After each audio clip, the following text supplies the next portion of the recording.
जुल्फ़कार अली भुट्टो के साथ आपकी किसी हद तक ज़ाती लड़ाई रही। अब तो निस्फ़ सदी गुजर चुकी, सुप्रीम कोर्ट ने उनकी फांसी की सज़ा को गलत करार दे दिया। क्या अब भी उसी तरह सोचते हैं जैसा पहले सोचते थे, या सोच में कोई तब्दीली आई? देखें, जिस भुट्टो से हमारी लड़ाई थी वो भुट्टो तो कब्र में जाकर सो गया, लेकिन जिस भुट्टो ने पाकिस्तान का एटमी प्रोग्राम कंसीव किया, जिस भुट्टो ने इस मुल्क को एक मुत्तफ़िक़ा दस्तूर दिया, वो ज़िंदा है और पाकिस्तान को जोड़ रहा है।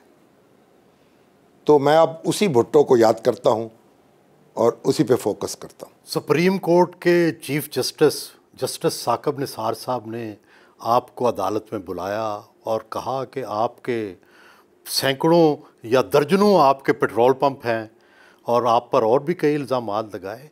हकीकत क्या थी और उन्होंने ऐसा क्यों किया? साकब निसार साहब से मेरा एक बड़ा ज़ाती ताल्लुक़ है, था और अब भी मैं तो ताल्लुक़ निभाने वालों में से हूँ। अब एक तो अताउल्लाह कासमी साहब के वो पीछे पड़ गए और एक डॉक्टर सईद अख्तर साहब के जो PKLI के, उस पर मुझे बड़ा गुस्सा आया। मैंने उनसे बात भी की और फिर मैंने इस पर अपने प्रोग्रामों में ज़िक्र भी किया, तनकीद भी की। इस पर ये मेरे साथ हुआ, एक ख़ातून वकील थी कोई, उसने एक दरख्वास्त मेरे ख़िलाफ़ दाग दी और मैं सुप्रीम कोर्ट में जाके पेश हो गया कि जी इसके पता नहीं कितने पेट्रोल पंप हैं जो नवाज़ शरीफ से इसने लिए हैं। अब मैंने उनको कहा कि इसको साबित करें और कार्रवाई करें तौहीन अदालत की इस पर। वो खातून फिर मुझसे माफ़ी मांगने आई, मगर जब उनकी अदालत में मैं पेश हुआ तो बड़ी बहस हुई, बड़ी तकरार हुई और मैंने उनसे कहा अगर मैं जान की अमान पाऊँ तो अर्ज़ करूँ। तो उन्होंने कहा ये आपने क्या बात की है, ये कोई बादशाह का दरबार है या आईन और कानून के तहत हुकूमत यानी हमारी जो सुप्रीम कोर्ट कायम है और आप ऐसी बात कर रहे हैं। बहरहाल बहुत तल्ख जुमलों का तबादला हुआ। मैंने कहा आप मुझे गुस्से में मालूम होते हैं और जब अदालत गुस्से में होती है वो अदालत नहीं रहती, तो गुस्सा थूकी है। उन्होंने कहा वो आपने मुझे अताउल्लाह कासमी के मामले में ये कहा था। मैं कुछ बोलने लगा, अब खबरदार आप बोलेंगे नहीं। मैं चुप कर गया। बहरहाल जब बात खत्म, ना कोई इल्ज़ाम था ना कोई उसका जवाब था।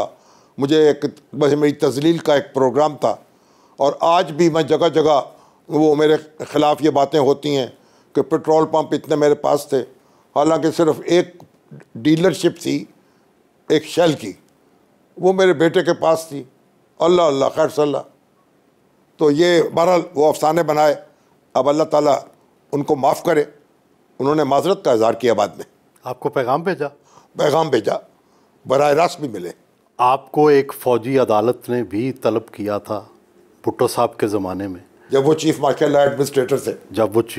एडमिनिस्ट्रेटर थे। उसमें आपके एक बयान का बड़ा तारीख़ी तौर पर तज़किरा होता है, वो क्या था और आपने बायकाट क्यों कर दिया? वो हमने बायकाट कर दिया है। मरवर बारटला हमारे वकील थे, उसमें अल्ताफ़ हसन कुरैशी साहब भी थे, या हसन कुरैशी साहब थे, हुसैन नकी साहब थे, मुज़फ़्फ़र कादिर थे, सारे मुल्ज़िम थे हम। और उनका पर्चा पंजाब पंच था, हमारा हफ्ते-रोज़ा ज़िंदगी था और उर्दू डाइजेस्ट था। हमें इन्होंने जब हमारे ख़िलाफ़ कार्रवाई की, मुकदमा दर्ज किया, तो हमने कहा कि हम इस अदालत को तस्लीम नहीं करते, क्योंकि ये मार्शल लॉ के तहत कायम हुई है और मार्शल लॉ का कोई जवाज़ नहीं था 1962 के दस्तूर के तहत। मेरा बयान जो था उसकी बड़ी धूम मची। उसी वक्त बड़ा साइक्लो स्टाइल किया नौजवानों ने और मैंने कहा कि अब मैं वहाँ बैठा हुआ था अदालत में, तो मैंने सिगरेट से लगा के पीना शुरू कर दिया। सिगरेट पीते थे उस वक्त? नहीं, उस वक्त पीता था मैं कभी कभी। तो कहना उन जज साहब बड़े गुस्से में आ गए, मेजर साहब कहेंगे आप तौहीन अदालत कर रहे हैं। मैंने कहा जहाँ आपने 1 साल कैद की सज़ा देनी है, 6 महीने तौहीन अदालत के भी दे दें, मैं तो आपको अदालत ही नहीं मानता। तो आप ये देखें, मैंने मौलाना अबुल कलाम आज़ाद का एक बयान पढ़ा था, कौल फैसल, के नाम से छपा, जब मैं FA में पढ़ता था, जिसमें उन्होंने अदालत को मुखातिब किया था। और बड़ा उनका मशहूर बयान है, उन्होंने कहा था, मिस्टर मजिस्ट्रेट, मैं और तुम तारीख़ के दो किरदार हैं, तुम अपनी बात करते जाओ, मैं अपनी बात करता जाता हूँ। उनका था, दुनिया की सबसे बड़ी नाइंसाफ़ियाँ या इंसाफ के मैदानों में हुई हैं, इंसाफ के ऐवानों में हुई हैं, या जंग के मैदानों में हुई हैं, और मैं स्याह को सफ़ेद कहने से इनकार करता हूँ। वो मौलाना आज़ाद का वो बयान जो था ना, मेरे अंदर घुस के बैठ गया, और मैंने कहा अब मौका मुझे मिलेगा तो मैं भी ऐसा ही बयान दूंगा। और जब मुझे मौका मिला, मैं लिखने बैठा रात को, मैं कहा आधे पौने घंटे में वो बयान लिख दिया मैंने। और वो बयान जो है, मैं समझता हूँ मेरी जो प्रोफेशनल ज़िंदगी है उसका हासिल वही बयान है बस। आपने ज़िंदगी के कई अदवार देखे, और जाहिर है इस दौरान बहुत सी ज़हनी तब्दीली आती है, मजहबी, समाजी और सियासी हवाले से आप कितने तब्दील हुए? बहुत तब्दीलियाँ आई, और सबसे बुनियादी तब्दीली ये है कि लड़कपन में मैं जज्बाती हो जाता था, बाज़ औक़ात दूसरों की बात नहीं सुनता था और अपनी बात पर इसरार करता था। लेकिन आहिस्ता आहिस्ता मुझे मालूम हुआ, और मैंने ये इसका इदराक किया, कि राय का इख्तलाफ जो है उसको बर्दाश्त करना चाहिए।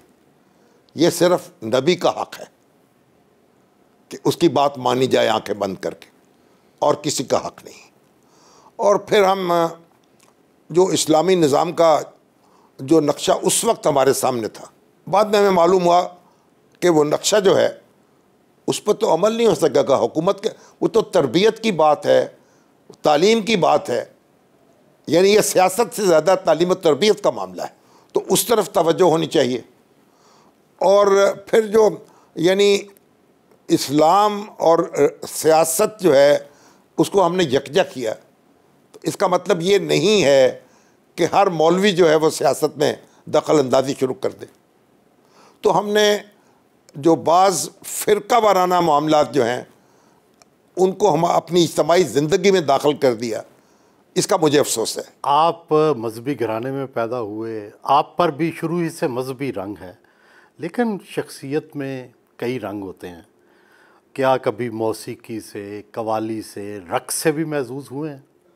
देखिए, हम नक्शबंदी सिलसिले से ताल्लुक़ रखते हैं।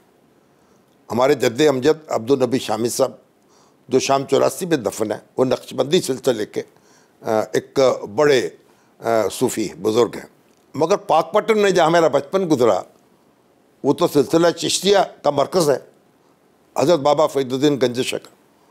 तो मैं वहाँ इतनी कव्वाली सुनी है सोहेल साहब।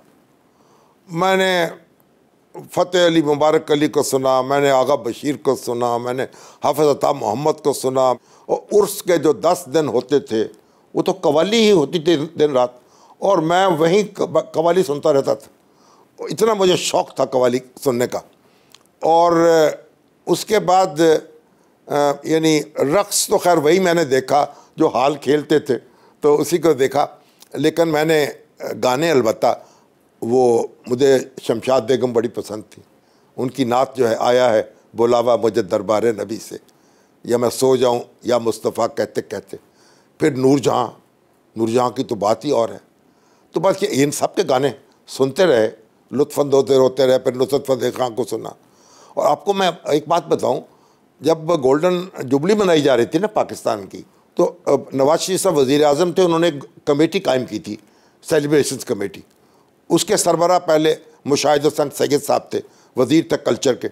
उसमें मजीद नज़ामी साहब, अशफाक अहमद ख़ान साहब, मैं और डॉक्टर जावेद इकबाल साहब, सारे जो हमारे ज़ोमा थे वो शामिल थे, मेरे जैसे नाचीज़ भी थे। मैंने वहाँ तजवीज़ पेश की कि हमें कुलियात इकबाल जो है ना, वो पूरी की पूरी नूरजहाँ से गवा लेनी चाहिए। वो जो हमारे बुज़ुर्ग थे ना, उन्होंने हमारी बात सुनी और सर हाथ मारने लगे और सर पकड़ कर बैठ गए। क्या हुआ? उन्होंने कहा हमें ये बात क्यों नहीं सूझी आज तक।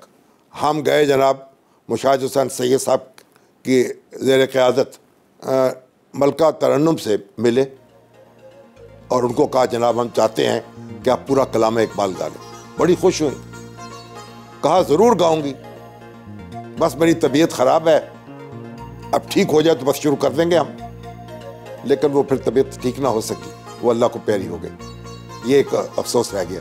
फिर मैंने कहा नुसरत फ़तेह अली खान से गवाएं, उस पर भी हम मुत्तफ़िक हो गए। फिर डॉक्टर जावेद इकबाल, मुशाहिद हसन सैयद साहब और मैं उनके पास गए नुसरत फ़तेह। उनका मैं गाऊंगा, खूब गाऊंगा, खुद गाऊंगा और पूरा कलाम इकबाल गाऊंगा। उस वक्त उनको डायलिसिस हो रहा था, पट्टियाँ बंधी हुई थी पाँव पे। उन्होंने फिर शिकवा और जवाब शिकवा उगाया, लेकिन उसके बाद वो भी अल्लाह को प्यारे हो गए, उससे आगे नहीं गा सके। अब राहत फ़तेह अली खान से गवा दें। राहत फ़तेह अली खान जो हैं वो भी अब उनसे अच्छा ताल्लुक़ है, तो राहत फ़तेह खान को कहते हैं कि ज़रा तवज्जो करें इस तरफ।